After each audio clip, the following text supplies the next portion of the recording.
people all over the world, they look about for this thing, about searching for happiness. But often we're looking for happiness in things we do and, who you meet and maybe who you'll marry or getting a good job, that these things will bring you happiness.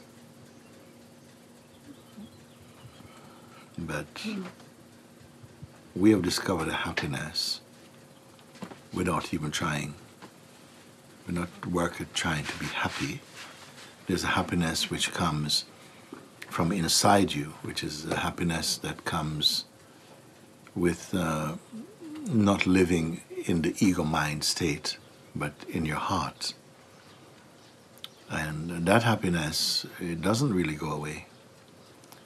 And it's not a practice happiness.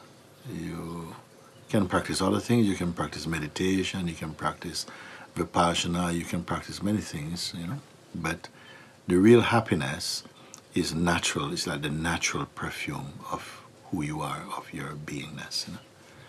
And it just felt like this. I was just sitting here looking at those plants and the butterflies just landing on the plants and just moving around. Everything moving in their own dynamics, in their own spontaneous way. I feel in Montesaja, although we have our jobs to do and things to do, it seems to unfold in a natural sort of field of happiness that pervades the environment.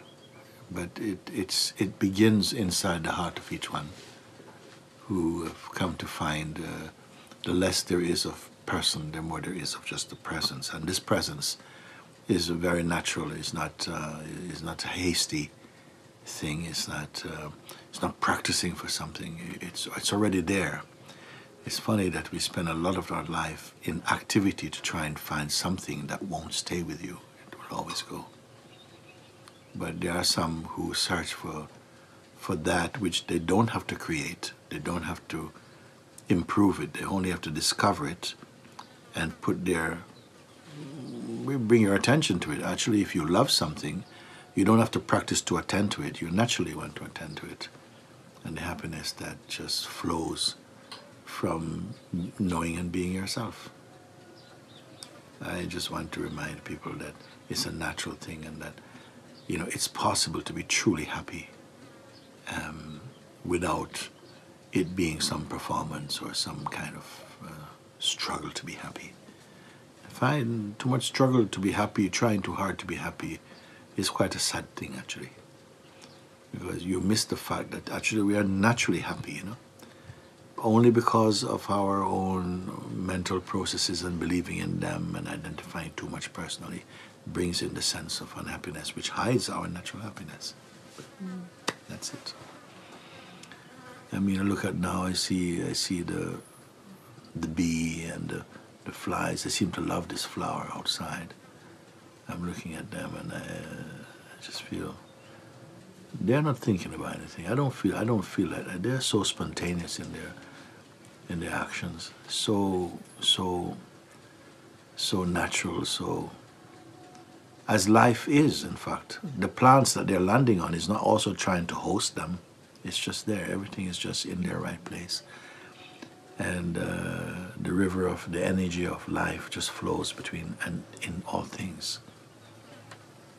And the more human beings become aware of their own natural inner being and the flow of the life force doing its thing without identifying personally with it, the more we will discover that natural happiness that is the natural perfume of all of life, in fact.